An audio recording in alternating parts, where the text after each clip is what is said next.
Pulezidenti Museveni akakasizza nga ssemazinga wa Afrika bw'ali mu mmalirivu okutebenkeza n'okuzza emirembe mu Somalia kuba obusobozi bwe buli. Somalia is not going to be abandoned because of some other people outside.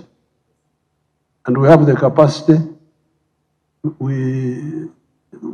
whether the others pull out or not, we shall manage. Okwogera bino Pulezidenti Museveni abadde aggalawo ttabamiruka w'abakulembeze b'amawanga agalina abajaasi Somalia abaagendayo okukuuma emirembe wansi w'enteekateeka ya African Union Support and Stabilization Mission in Somalia AUSOM mu bufunze oluyindidde Munyonyo. Ttabamiruka ono yeetabiddwako abakulembeze okuli owa Somalia Hassan Sheikh Mohamud, amyuka Pulezidenti wa Burundi Omar Abdi Said, Minisita w'ensonga z'ebyokwerinda e Djibouti Dr. Bad Abdel Ati, Minisita w'ensonga bweru emisiri Lieutenant General Tigabo yeeyamya, omukungu ow'enjawulo okuva Ethiopia ne Professor Kithure Kindiki. Amyuka Pulezidenti w'e Kenya kubaddeko ne ssentebe wa African Union Mohamed Ali Yusuf. Pulezidenti agambye nti Uganda okusalawo okutwala abajaasi Somalia tekyali lwakuba nti etuli kumpi naye lwa bwetaavu. Agamba nti Uganda yasalawo okuyimirira ne Somalia kubanga yagaana ebibinja by'abannalukalala.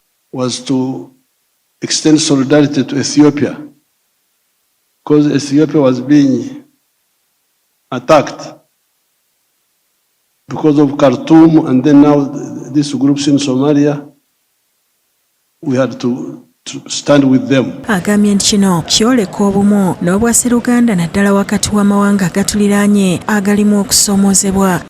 But we accept one another. Whatever you are, you don't impose yourself on me, nor do I impose myself on you. Pulezidenti ayogedde ku kyabagabirizi b'obuyambi abajjamu ente okuyambako mu lutalo ng'agamba nti amawanga ga Afrika galina okufaayo okusalira ebizibu byabwe amagezi. These Western countries pulling out, this is not a problem. If they want to pull out, they pull out. Because all the problems we have solved here, we never did them with anybody's support. We were working with our brothers. When we got rid of Idi Amin, who supported us?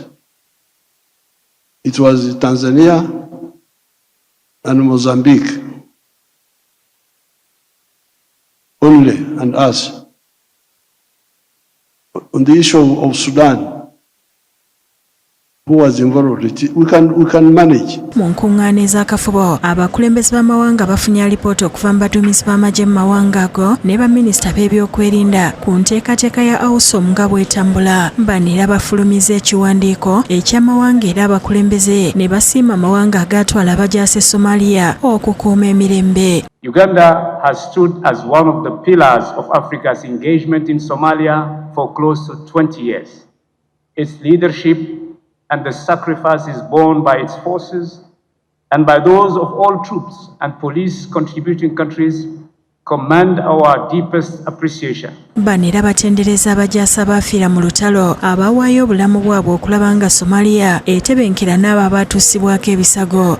I wish to pay tribute to all the African soldiers and police officers who have served under the flag of the African Union and made the ultimate sacrifice. Ssentebe wa African Union Mohamed Ali Yusuf akakasizza obweyamo bw'omukago okulaba nga Somalia etebenkera. We intend to pursue a close dialogue with all our partners in order to secure support that is predictable, sustainable, and consistent with the priorities defined by Africans themselves. Ate Pulezidenti wa Somalia Hassan Sheikh Mohamud yeebazizza Pulezidenti Museveni olwa ttabamiruka ono era n'asiima Uganda olw'okukuuma emirembe mu Somalia okulaba nga etebenkera. The AU mission in Africa and the problem of financing that exists, and that has been, and the issue of Al-Shabaab and all this, that has been covered very well.